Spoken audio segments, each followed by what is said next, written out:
I'm very intrigued to hear about your role with Rangeford Villages, obviously, first Mm. of all.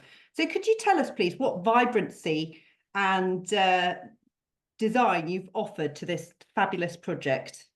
Well, I mean, it's such an extraordinary and very organic relationship. It's a sort of an organic happenstance. Rangers were building Siddington Bark on the edge of my village, and I went with Hermione, and we knew nothing about the Rangeford ethos, and basically just said, yeah, goodness sake, you should get me in to do a couple of show about this or whatever. And during that whole process, I was just saying how, as a 60-year-old myself, I felt that actually the way forward for my generation is to entice people into a relationship with retirement living that's based much more closely on boutique hotels rather than caravan parks. And of course, unbeknownst to me, that's absolutely where Rangeford see themselves. And I felt that it was incredibly refreshing to find a company that understood that design, just because you're a specific number, just because you've had a specific amount of birthdays, just because you have quite so many rings, which you can count when you're cut in half like a tree. That doesn't mean that actually the design volume knob should be turned down. That somehow, the older you get, you don't want to frighten people with design. I think this is such an extraordinarily odd and very, very kind of Western European attitude. In just about anywhere else in the world, being senior is seen as a flowering. It's seen as a moment of great accomplishment, a moment where your everything that you've created through your life can be celebrated, and you celebrate that through color and commitment and excitement and opulence. And so, yeah, you can imagine how that conversation was going at Rangeford as I was saying all of this. And so, yeah, but their ethos is absolutely this: that actually, for a generation of boomers who saw the Sex Pistols live, there's no point in trying to shuffle them into some kind of ghastly oatmeal trailer park. Actually, what they want is somewhere that keeps them active, diverted, that keeps them alive. And so many of the studies now point to the fact that the more social we are, the older we get, the more contact we have with others like us, but also with as many people as possible, the longer we live. The more active we are, the longer we live. The more interested and excited we are about living, the longer we live.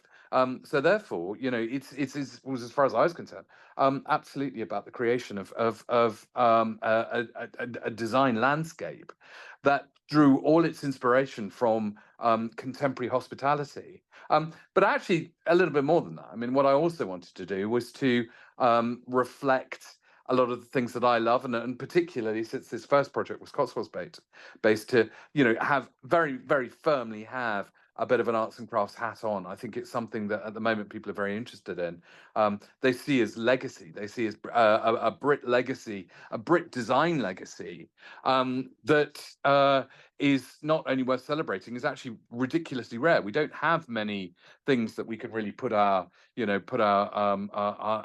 think Britain is cool hat on, other than probably William Morris and Chippendale. But actually, what William Morris and the arts and crafts movement did was so incredibly influential throughout the world. But it all comes from Kelmscott. It all comes from the Cotswolds. It all comes from his love of nature, but also his love of living nature. And I think that's probably one of the big inspirations for the Rangeford schemes that we're working on, both at Siddington, which we've done, which is about to open in Surrey as well. They are about the exuberance and excitement of nature at its most, at its most engorged, at its healthiest, its most vibrant. There's the moment where you get as much chlorophyll as you possibly can. I really wanted to create, environments that felt chlorophyllicious, if such a thing exists. Fabulous word. But it's got to exist now, hasn't it? But of course, the interesting thing behind all of this is that also it marks a very big moment for me as an elderly dinosaur, and also for my business, because it's also the point where Hermione is taking over as that arbiter, as that figurehead. And this is something that we found out relatively recently, but this is exactly what happened with William Morris. That May Morris, when May Morris took over the business at the beginning of the 20th century, suddenly it became a completely different and very, very successful proposition. And what she's been very much enjoying with the installation, which she's doing at the moment in Surrey, is that people are coming in and they go, oh gosh, there is that sort of slight assumption that a Llewelyn-Bowen interior is going to be too tricky to live with, and a little bit too many notes, a little bit too much in the way of colour, a little bit too stimulating. But of course, actually, all of this is good in the context of Rangeford. But actually, everyone's going, oh my God, I absolutely love this. And she's going, yes, that's because it's Hermione Llewelyn-Bowen, not Laurence Llewelyn-Bowen. Hermione Llewelyn-Bowen is taking the design brand in a more, she believes in a more kind of holistic way. She feels that what she is doing with my pattern legacy is to create spaces that have the energy and the vibrancy, but aren't necessarily so full of slightly poisonous looking weedy things, as she calls them. That's wonderful. And you've mentioned family there, of course, Laurence. I was very intrigued to read about your home with your children and also your grandchildren, which is multi-generational living. In truth, it sounds idyllic. Could you tell us a bit more about that, the joys of Well, that? yeah, I mean, in many ways, it's mirroring. It's running in parallel to absolutely what I'm doing with Rangeford, and that Rangeford had this brilliant concept, which is not to encourage their buyers to see themselves as downsizing, but right sizing. They want to encourage their buyers to feel that they are now engaging in creating a way of living that is absolutely right for the physical resources that they have, and much more importantly, that hardwires the physical resources that they will have in 10 years or 20 years. So and I think this is an incredibly important point for my generation, is that you cannot be in denial about growing older. You cannot keep wearing the sportswear you were wearing when you were 20. You cannot keep with the Oasis mullet that you sported at 20. Actually, you have got to go with the flow slightly. Noel Coward had the most brilliant expression about aging, which was that he said that you needed to invite old age in and give it a cocktail. That basically you make it a very gentle and very you transition, rather than a point of crisis, a moment where your life is turned upside down. And that's very much what we are doing at home in terms of the way that Jackie and I live. We're now occupying a fraction of what was a very large space for us on our own. But we're making it absolutely tailored to suit everything that we are, that we enjoy. It means then that the other side of the house is lived in by Hermione and her husband and their two children, and then Cecile and her husband and their two children live on a house that we created for them out of a garage block on the other side of the courtyard. So we are absolutely, the rock and roll Waltons on this one. Yeah. We do have that moment of good night, John Boy, all of that kind of stuff.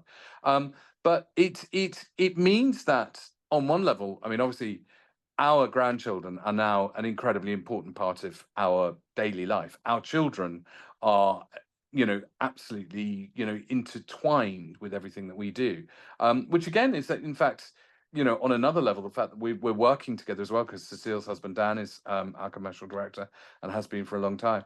And actually, I'm about to do a big publishing project with Cecile. So, we are literally, we're living above the shop. We're not just living together, we're living together above the shop. And I think that feels like it's such a sort of a strange and anachronistic thing in this day and age. But actually, I think it's a natural state of grace. This is exactly how families operate everywhere else in the world. This is exactly how families used to operate before the 20th century obsession with modernity and urbanity forced everyone to move away from the nest, to abandon the nest to the old crows, and return occasionally. Actually, we are absolutely there supporting each other, And it means that Cecile and Hermione can, can spread their wings and be who they need to be. They've got the incredible safety net, the support system of Jackie, who's very much there for the children and for them. And then, meanwhile, of course, for us. And again, this is another absolutely stated scientific fact. People live longer and happier when they have as much access to younger people as possible. That, being confined to somewhere that is all about you and your generation makes your life very dull. I think this is exactly the same with small children.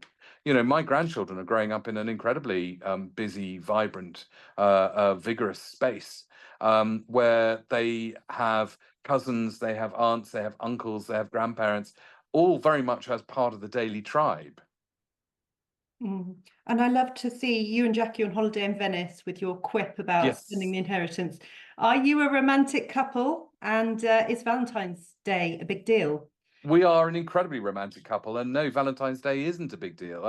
I always feel that, if you sort of wait for a year to be romantic and thoughtful, you've got something wrong there. One of the greatest things that we have, we were so lucky. We met each other at 19.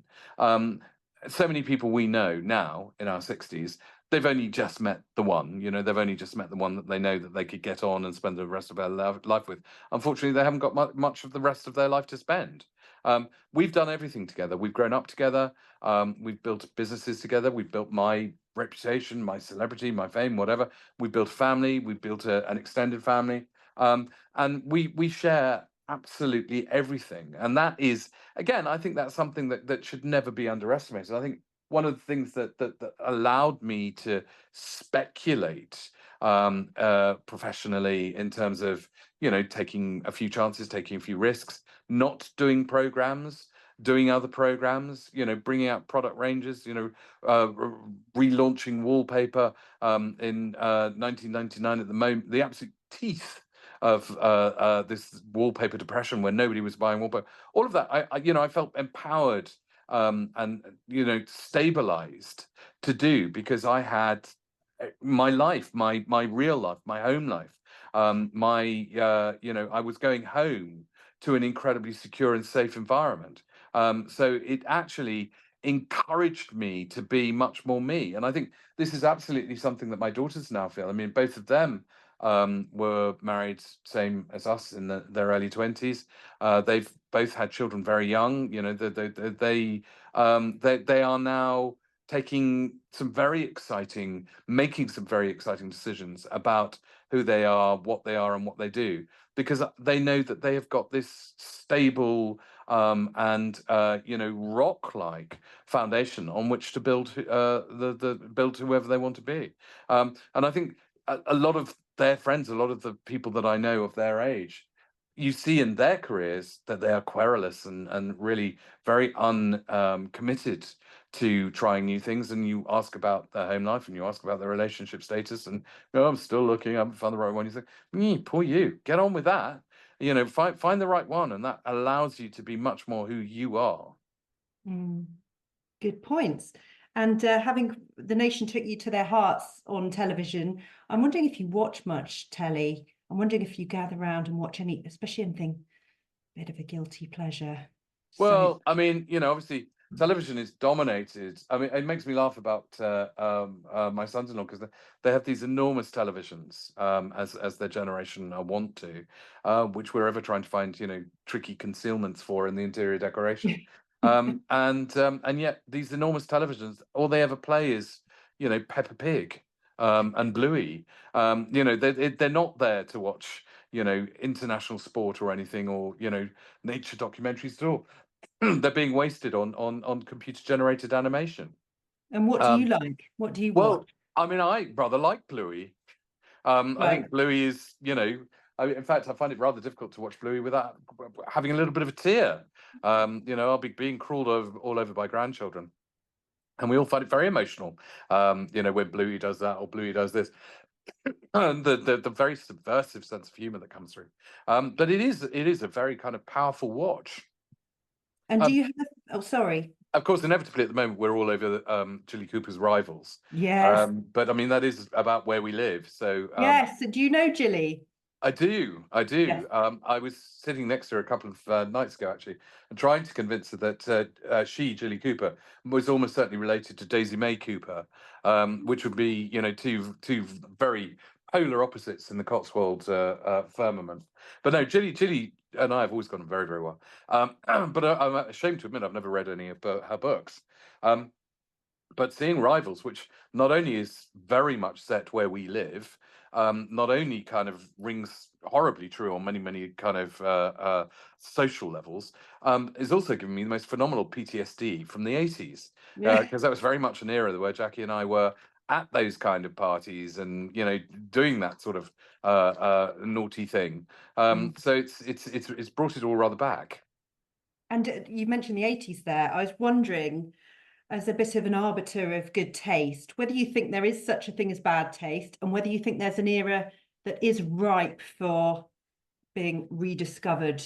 Well, I Like, mean, basically, there is no such thing as good taste or bad taste, and this is a peculiarly British obsession that was created. I mean, if you want to be very boring about it, it was created by the Earl of Burlington in about 1720. But that aside, it's an obsession. It's a kind of a class obsession because it was a kind of general indoctrination, which supposed that the posher you were, the better your taste was, which is absolutely rubbish, particularly if you live in the Cotswolds. The posher people have the most terrible taste half the time. But taste should always be subjective. And in fact, taste is a word I never use. I find it very irritating. Taste suggests etymologically that it's governed by a committee. Style is a much more interesting word, and it comes from the Latin stylos, which is a pen. It implies that style is something you write for yourself and you change to suit yourself. You move with yourself. And I think finding your own style is a much more important obsession than trying to achieve good taste.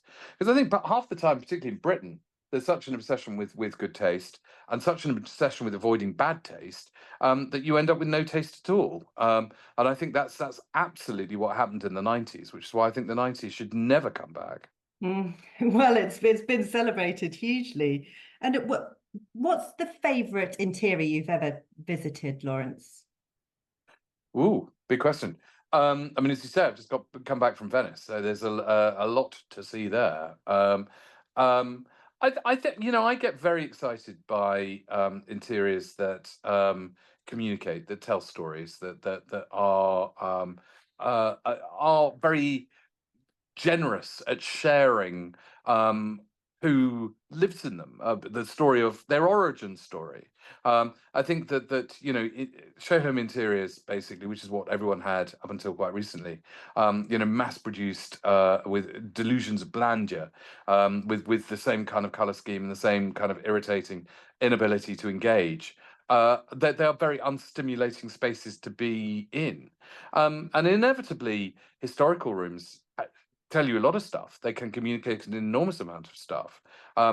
Venice is a very interesting place because style was always absolutely unhindered. You never had to worry about, whether you were going to be attacked by barbarians or Goths because they could never get to you because you were in an island in the middle of a lagoon. So you were allowed to show off as much as you bloody well wanted. There was no upper limit to showing off. Meanwhile, you were fantastically wealthy. You had access to incredible craftsmen, incredible artists, incredible materials. So inevitably, a Venetian room will be a real canto of self-aggrandizement, and I find it very difficult not to fall in love with that kind of expressive aesthetic. Wonderful. Now, I know your time's precious. I just wanted to ask you if you had a magic wand, if you could make one wish for the world, what would you wish for? Interesting. Everyone to have a magic wand. Ah, very good. Ah. Lovely. That's called ducking the question, I think. But there we are. And I did want to But ask my magic wand would be the biggest magic wand. And do you have a favorite piece of music? I'm wondering what kind of musical taste you have. Wow. I have very, very eclectic taste in music. I like a lot of contemporary film music. Weirdly, I like a lot of contemporary gaming music, although I don't do any kind of gaming. I have a lot of classical. I have a lot of opera that I like. I'm continue to be very fond of artists like Goldfrapp. I like music that is very thought through. I tend not to like too much pop music, and I would struggle to really drill down and say my favorite piece of music ever is this. My favorite piece of music, and I would never listen to anything else. But I'm particularly wedded to my playlist, which is absolutely bonkers. It's like a kind of dressing up box of extraordinary stuff from here, there, and everywhere. Lovely. And sorry, just one more question before you go. You're dressed beautifully. Do you Thank ever you. just chuck a pair of joggers on? Do you ever, No. No. No, I mean, I do, I will put on pajamas and a dressing gown at home, Oh, matching? um, which is, I think very appropriate. But no, I mean, I don't, the current obsession with comfort, I don't really understand. I mean, I think, wear clothes that suit you, fit you, and you can keep them on. The idea of just because you're going home to watch Gogglebox, putting on, a stretchy waistband, I just think is extraordinary. Oh, hello. That was the taste police, or was they objecting? Lovely. Well, thank you very much for making time to talk to us. Not at all, Liz. Lovely to speak to you.